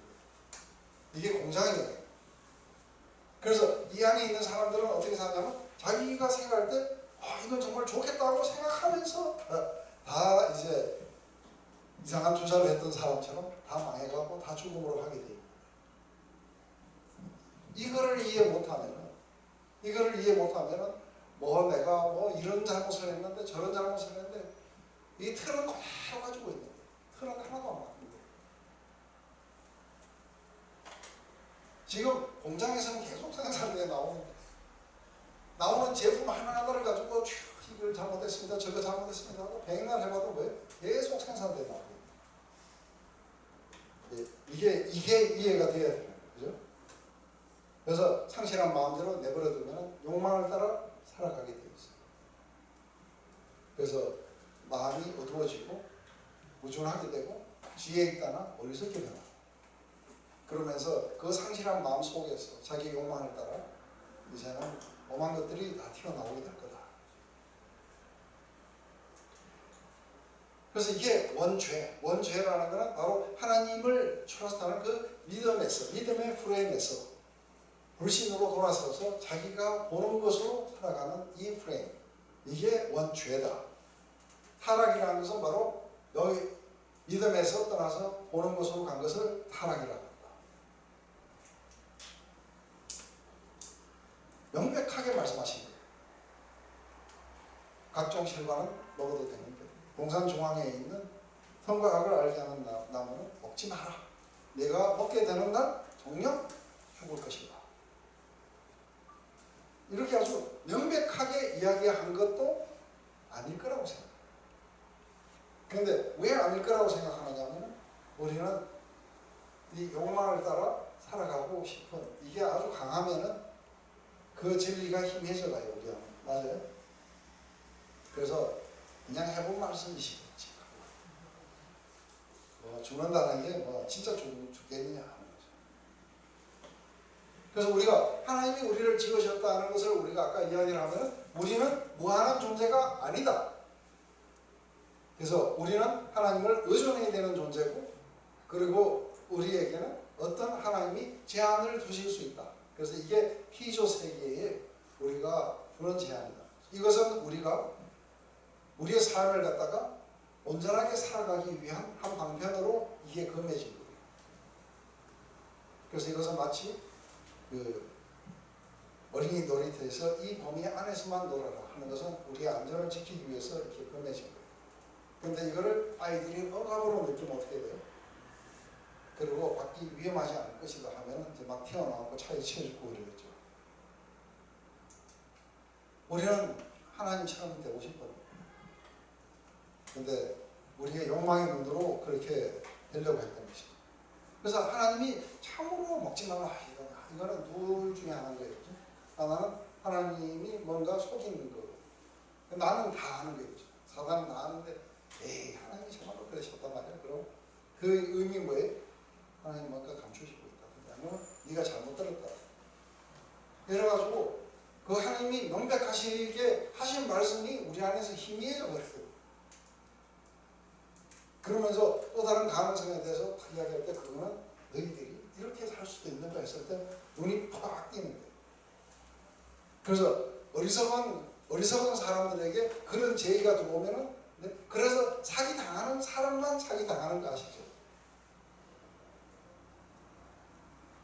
정직하게 그냥 자기가 그렇게 벌어서 그렇게 살라고 하는 사람들은 그런 게 다 보면은 제가 정말 얼마나 웃기는 게 있었냐면 내가 밴쿠버에서 이렇게 사역할 때 제 교회에 저한테 그 편지가 몇 번 이렇게 오고 근데 거기 보면 이제 그리스도 안에서 사랑을 전한다고 그러면서 그분이 온 세상에 그렇게 영광을 받으시기를 원한다고 하면서 자기와 자기가 이제 선교사로서 어떻게 이렇게 지금 해갖고 있다가 거기에서 현지인을 만나서 결혼했는데 이 사람이 나중에 죽었는데 알고 보니까 상당한 재산을 남겼더라.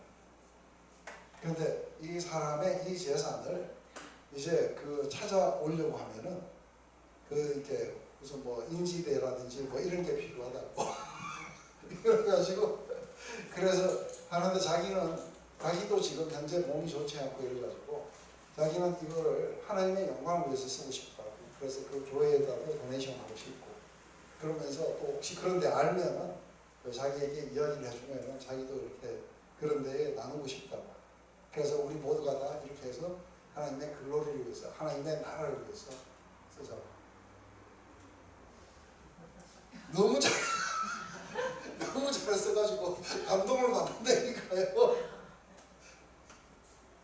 그런데 뭔가 욕망이 있는 사람들은 그게 좋게 되죠. 이게 마음이 무뎌지고 어두워지고 이야기가 이해되세요?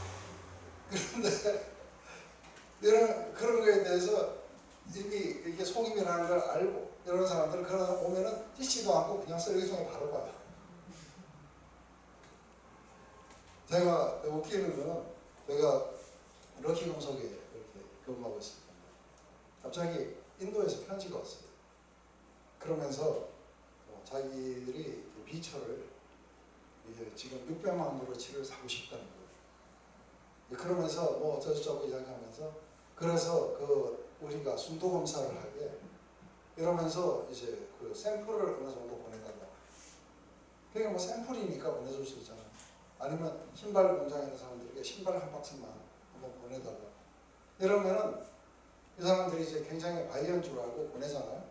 그러면은 진짜로 어떤 사람이 한번 가봤대요. 가니까 길거리에 좌판 장사하고 편지지는 어디서 구했는지 너무나도 멋진 편지지에다가 그렇게 해갖고 하는데 그러면 그런 거에 좋게 돼야 되는데 이미 경험이 있는 사람들은 전부 쓰레기통으로 다 들어가는 거죠. 근데 뭔가 조금이라도 더 팔아가지고 600만 원 하면 갑자기 회사가 확 이렇게 일어설 수 있겠다. 이렇게 생각하면 그거 보내고 뭐 하고 해갖고 했는데 조금 더 필요하다 또 보내라면 또 보내고 그러고 결국은 욕망이 우리를 하여금 어둡게 만들고 그렇게 가게 만드는 거죠. 그래서 사단이 우리에게 이거 하는 것은 믿음을 무너뜨리기 위해서는 우리의 욕망을 부추기면서 우리의 눈을 희미하게 만들고 마음을 굳게 만들어요. 그러면은 그다음부터는 이제 진리와 거짓이 이제 분간이 안 나는 거예요. 그러면서 자기들의 욕망을 따라 마음대로 살아갈 수 있도록 그렇게 만드는 거겠죠. 결국은 불신으로 말미암아 오게 돼요. 이게 이제 치명적으로 바뀌게 되는 이유는 뭐냐면 지금부터는 이제 하나님이 말씀하신 것은 진리가 아닌 거예요. 그래서 지금부터는 뭐가 진리냐면은 나의 욕망이 만들어낸 판단, 소견 이게 이제 진리입니다. 그래서 여러분들이 오늘 또 어떻게 사시느냐면 하나님의 말씀을 트러스트하고 살아가는 것보다 내 판단 이게 훨씬 더 중요하게 살아가게 돼요. 그래서 하나님이 우리에게 말씀하시는 거예요. 하나님 나라 안에 들어와 있는 자들은 하나님을 아주 레디컬하게 우리가 의존해야 된다. 그러면서 우리가 이야기를 해요. 예수님은 참새 두 마리가 하나 서울에 팔린다. 이렇게 가치 없는 것도 하나님이 허락하시지 않으면 버리지 않는다. 그런데 하물며 너희가 너희들의 머리카락까지 다 세신 바 되는 거야. 그래서 너희들은 그런 염려를 하지 마라. 그 염려는 이게 무엇부터 나오는 거예요? 하나님이 우리를 그렇게 지키실 거라는 것에 대한 불신으로부터 나와. 그런데 마태복음 6장에서 명백하게 그렇게 이야기하시고 그리고 공중에 나는 새와 그리고 덜에 있는 들국화를 보라. 이러면서 이것들은 노래 가지 않아도 천부께서 먹이시고 하물며 너희일 겁니다. 그래서 너희들의 생각 속에서는 뭘 먹을까 뭘 마실까 이런 거에 대해서 염려하고 그렇게 사는 삶이라는 건 하나님 나라 안의 삶하고 안 맞다 이야기하십니다. 아주 레디컬하게 하나님을 디펜드하고 너희들은 염려 없는 삶을 살아야 합니다. 이게 하나님이 우리를 지어서가 아니라 하나님이 우리를 갖다가 공급하시고 우리를 갖다가 붙잡고 모든 만물을 붙잡고 거기에 필요한 모든 것들을 그렇게 공급하시는 분이세요. 근데 그거는 우리가 알긴 알지만, 그렇지만 내 안전은 내가 지켜야 돼. 그래서 염려하는 거죠. 그러면 코로나 바이러스가 이렇게 우리를 갖다가 창궐하고 할 때 두려워하면 안 돼요. 그죠? 그렇지만 우리가 해야 되는 건 해야 돼요. 마스크 쓰고 손 잘 씻고 이거는 하셔야 돼요. 그죠? 그것만 하면 되지, 내가 걸릴지도 모른다고 두려워하는 건 죄에서 나오는 거예요. 이해가 되세요? 그런데 하나님이 우리를 지으셨고 우리를 공급하시고 우리를 지키시고, 그래서 우리는 노래를 많이 해요. 그죠? 하나님은 나를 지키시는 자 어쩌고 막 하고 할 때 딴 데 쳐다보고 하는 거예요. 이게 하나님이 우리를 지으셨고 하나님이 우리를 지키시고 하나님이 우리를 공급하시고 이런 모든 것들을 믿는 자들, 그것에 따라서 살아가려고 해요. 그래야 믿음으로 사는 자들. 근데 우리는 뭐에서 사느냐면 하나님의 말씀이 아니라 방송에서 하는 이야기라. 뭐 이런 이야기들을 믿고 살아가면서 그건 뭐냐면 우리가 걸리지 말고 건강하게 살아야 된다. 그래서 이런 두려움들이 우리로 하여금 하나님의 말씀을 트러스트하기보다는 그쪽을 트러스트하고, 그래서 앉아갖고 벌벌 떨면서 아무 데도 못 나가고 이러면서 하나님이 나를 지키시고 그 방 안에 앉아가지고 눈을 들어 사람을 보고 뭐 하면서 혼자서 뭐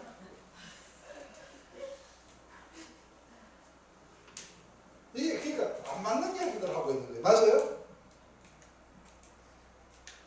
왜냐하면 처음에 하나님이 나를 지으셨다는 것부터 안 믿고 있어요. 하나님이 나를 구원하시고 하나님이 나를 지키시고 하나님이 나를 공급하시고 나는 하나님 안에 안전하게 거한다는 사실을 안 믿고 있는 거예요. 결국은 누가 지켜야 되냐면 내가 지켜야 돼요.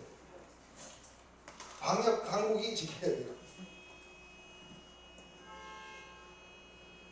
이게 우리의 소견. 우리 안에 있는 두려움이든 자기의 욕망이든 뭐든 그것이 만들어내는 소견, 판단, 이걸 따라 살아가는 이 자체가 죄예요. 거기에서 모든 죄악들이 흘러나오는 거예요.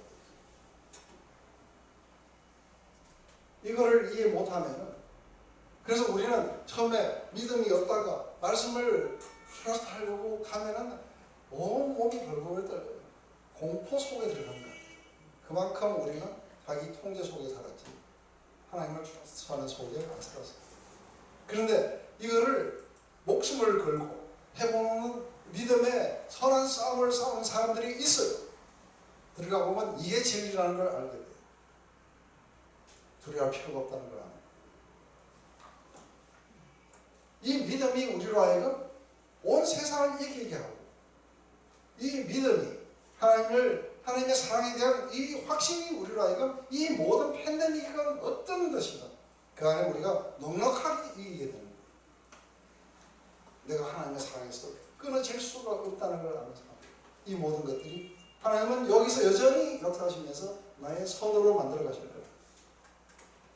두려워하는 게 아니라 뭘 하는 거예요? 확신을 전해야 돼요. 맞아요? 이게 우리가 믿음으로 살아가는 자들. 근데 맨날 다 보고 그래 믿음으로 살아야지 하고 무슨 한숨처럼 얘기해요. 근데 일단은 한번 자기가 일로 빠지게 되죠. 어떻게 돼요? 이제 이미 욕망의 포로가 됐고, 그러자 이제 자기만 욕망의 포로가 되는 게 아니라 자기 옆에 있는 아담에게도 사단 짓을 하는 거예요. 그래서 그 경계를 무너뜨리라 해가지고 이걸 주니까 아담도 먹고 같이 빠지게 돼요. 인류가 딱 2명이었는데 그 2명이 다 타락하는 거예요.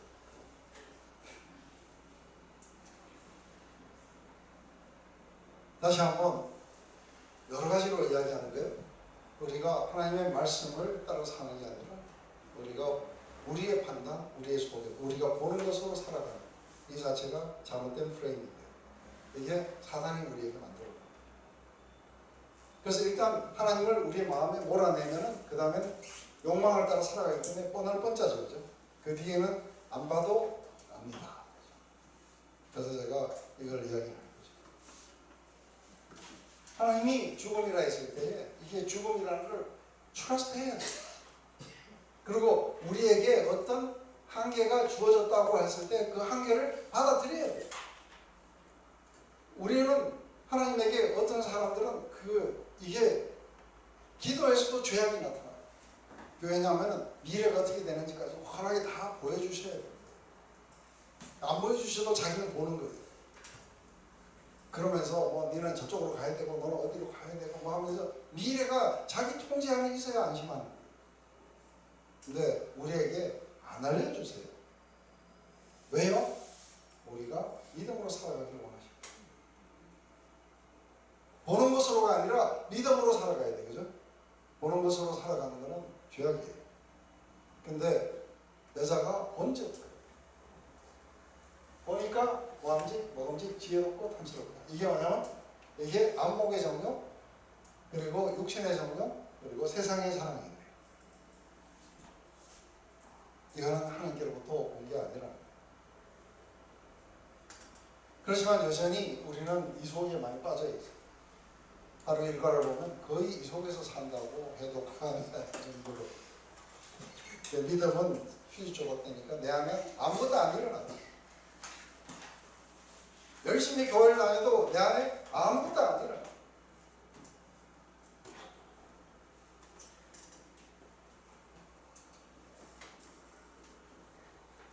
어떤 사람들은 구원도 느낌으로 하려고 해요.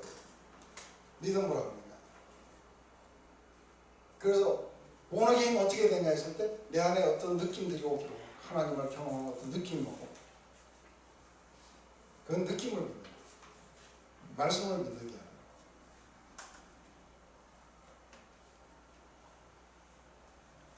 이렇게 되자 이제 자신을 바라보는 시각의 변화가 온 거예요. 제일 먼저 하나님을 바라보는 시각도 변화가 왔지만 자신을 바라보는 시각부터 먼저 변화가 와요. 왜냐하면 자신이 벌거벗었기 때문에 수치스럽게 돼요.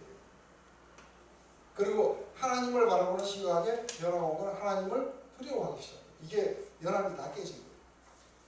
그리고 자기와 자기 안에 있는 연합도 깨졌어요. 그래서 그 결과 같으면 자기가 자기를 바라볼 때 이게 수치스러운 거예요. 근데 이 수치는 우리의 근원적인 수치를 다 가지고 있어요. 다 어느 누구든 내가 완성됐다는 느낌을 못 갖고 있어요. 왜 그런지 아세요? 내가 하나님이 만드신다라는 것을 확실하게 안 믿기 때문에. 그것과 분리해서 나를 바라보니까 아까 뭐예요? 내 욕망과 내 상처와 이런 것들이 만들어낸 판단이 자기를 보고 있는 거예요. 이해되세요? 그래서 이 판단은 다른 사람들과 하나님이나 다른 사물만 그렇게 보는 게 아니라 자기도 그렇게 봐요. 그러고 보니까 부족하기 끝이 없는 거예요.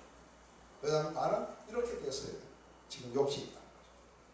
그래서 늘 자기가 생각할 때 완성에 멀어져 있다.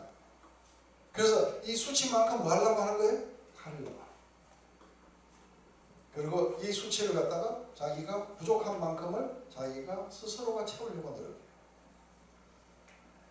이걸 갖다가 에레미야서 2장 13절을 보면 내 백성이 두 가지 악을 범했는데 하나는 생수의 근원인 하나님을 일단 떠났다. 이게 원죄예요. 그런데 그 다음부터는 이게 죄들이 파생되어 나오는 것은 바로 그 생수를 스스로 채우려고 했는데 이 빠진 독에다가 물을 붓기시키라. 아무리 채워도 결코 부족합니다. 그래서 아주 시적으로 멋있는 게 있어요. 그죠? 아무리 끌어당겨도 결코 자기 몸을 다 가릴 수 없는 조그마한 이불을 뜯고 있다. 그래서 얼굴을 가리니까 밑에가 나오고 밑에 발을 가리니까 상처가 나고 이런 이불을 뜯고 있는 거하고 똑같다는 얘기예요. 근데 그래서 우리는 이거를 어디에 가면은 우리의 수치가 사라지는 거예요? 믿음으로 들어갔어. 하나님이 나를 지으셨다는 거예요. 그래서 나라는 것은 하나님 안에서 발견되는 거예요. 그리고 그리스도가 나를 위해서 나를 사랑하사 나를 위해 자기 몸을 버리신 그 믿음 안에 들어가게 됐을 때 나는 완성되어 있는 거예요. 그리스도와 내가 하나가 되어 있기 때문에. 그래서 이것은 수치라고 하는 그 이야기 자체가 많은 사람들은 이거를 자기가 요것만 해결하면 수치가 사라질 것 같은데 안 사라져요. 결국은 믿음이 회복될 때 수치가 사라지는데, 수치가 사라지는 사람들은 자기 잘못을 이야기할 때도 뜨뜻해요. 내가 죄인 중에 괴수입니다. 네가 죄인 중에 괴수인데 뭐 그렇게 뜨뜻하냐. 그렇지만 그 하나님의 사랑이 자기를 뒤돌고 있다. 그 은혜 속에 내가 있다는 사실. 안 부끄러워요. 그래서 간증하는 거 보면 자기 잘못한 거 막 이야기해요. 안 그래요? 예. 믿음 안에 들어간 사람들이라야 수치가 사라져요. 그래, 수치가 사라져야 자기가 가질 것도 없어요. 자기를 향상시킬 것도 없어요. 자기는 그리스도 안에 있는 모든 것들이 자기 거라는 걸 알게 돼요. 이 사람들은 자기를 뭔가 더 하려고 하는 게 아니라 이 사람들은 다른 사람들을 위해서 살아가요. 그래서 우리가 자기가 성공을 위해서 막 치렀던 어떤 사람, 어느 날 예수님을 만나고 갑자기 성공을 딱 접어버리고 뭐예요? 지금까지 있던 걸 가지고 저기 어디에 가고 평생 이름도 듣지 못했던 뭐 람복이라든지 뭐 이런 어떤 섬에 가가지고 거기에서 무료 지급을 하면서 평생을 이렇게 살다 가는 사람도 많아요. 왜요? 자기의 부족함은 사라져요. 자기를 어떻게 보냐면 충만한 존재로. 이게 이해가 되세요? 그런데 그럼 이게 뭐 수치를 없앤다고 뭐 이러면서 뭐 네 엄마가 그래도 수치를 뭐 그렇게 수치를 쓸 필요 없어. 자 가서 거울 앞에 가서 너는 멋진 놈이야 하고 뭐 여러 번 외쳐보고 어쩌저쩌. 아무리 외쳐도 수치스러워. 자기가 심각히 변했다는 사실을 이해 못하는 거예요. 자기가 바라보는 그게 진실이라고 착각하고 있는 거예요. 이미 착각이 일어났기 때문에 그 마음이 우준하게 되고 어두워져 갖고 어리석게 변해 있는 자신을 자각하지 못하기 때문에 나타나는 거예요. 이해가 되세요?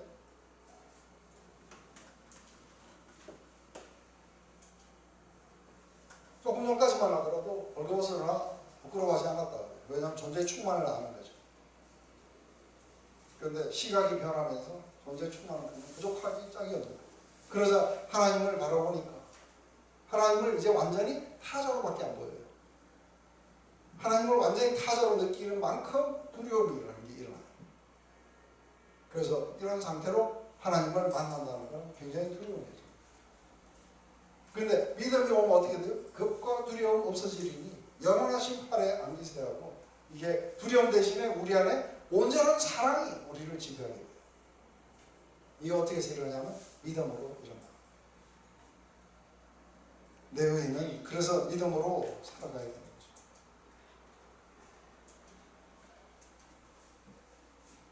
이 모두가 다 우리가 지으심을 받은 존재라는 것을 잊어버리고 마치 내가 스스로 있는 자인지 그렇게 느껴지면서 자기가 스스로가 선과 악을 알게 되고 스스로가 판단하고 스스로의 소견을 따라 살아간다. 그래서 우리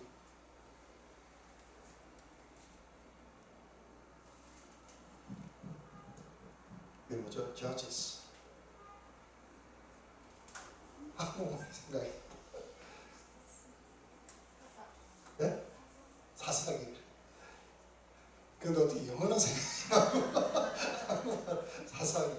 사사기 17장부터 21장까지 이 5장 안에 이게 4번이나 나오고 마지막 절도 그렇게 끝나요. 그때는 왕이 없었기 때문에 사람들이 자기 소견에 오른 대로 행했다.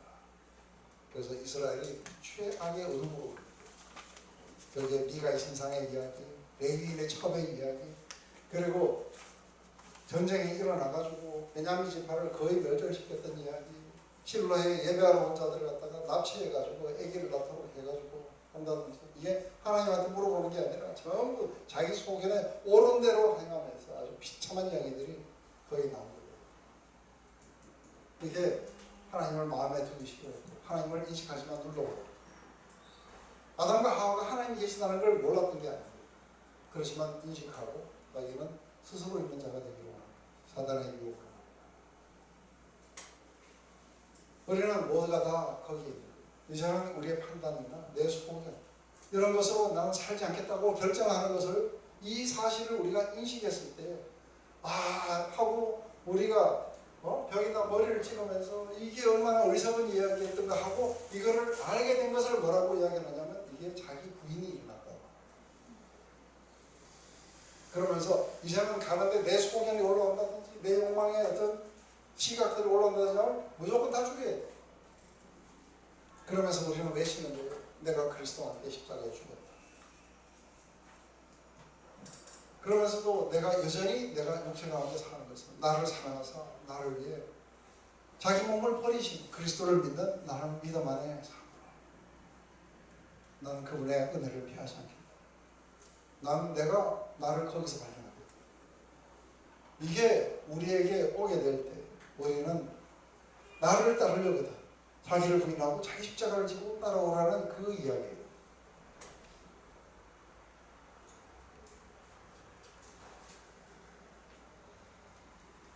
이게 하나님을 알 때 하나님을 영원롭게 바라는 거예요. 그 생각이 허망하여 미련한 마음이 어두워졌으니 스스로 지었다는 우신행이 돼요. 저희가 하나님의 진리를 거짓으로 바꿨다. 이게 모든 인간들에게 치명적인 이야기였다고 이야기합니다.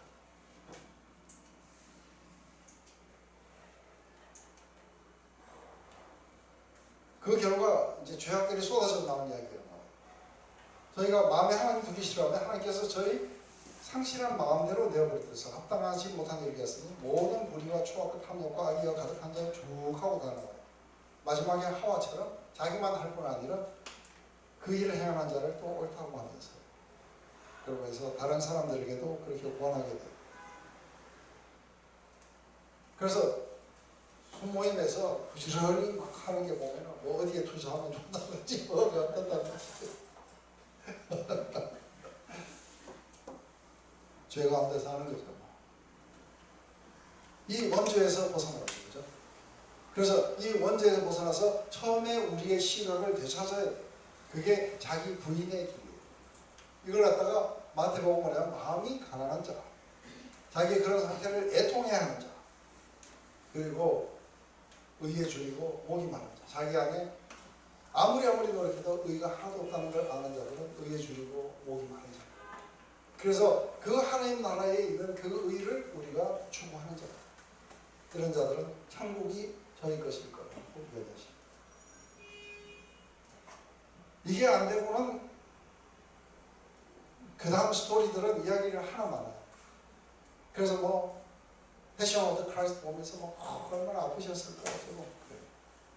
그건 다 웃기는 이야기예요. 그건 복음이 아니에요. 이 자체를 이해해야만이 우리 안에 그런 것들이 일어나게 될 거라는 거죠. 그래서 우리가 하나님같이 선과 악을 알게 될 줄은 그렇게 해요. 그렇죠? 그래서 스스로가 하나님 될 수 있는데 하나님을 의지 안 해도 되는 상태, 하나님처럼 완전히 자유로운 상태, 얼마나 모험직하고 지혜롭게 할 만큼 당스러워요. 그래서 하나님으로부터 독립해서 자율적인 존재라는 거죠. 하나님을 의존할 필요 없이 스스로 의존하는 자기 의존성, 그리고 자신만으로 모든 것을 할 수 있다는 자기 충분성. 하나님도 남들도 필요 없고 다, 그래서 자신이 이룬 것에서 만족을 누리려고 하는 자기 만족성.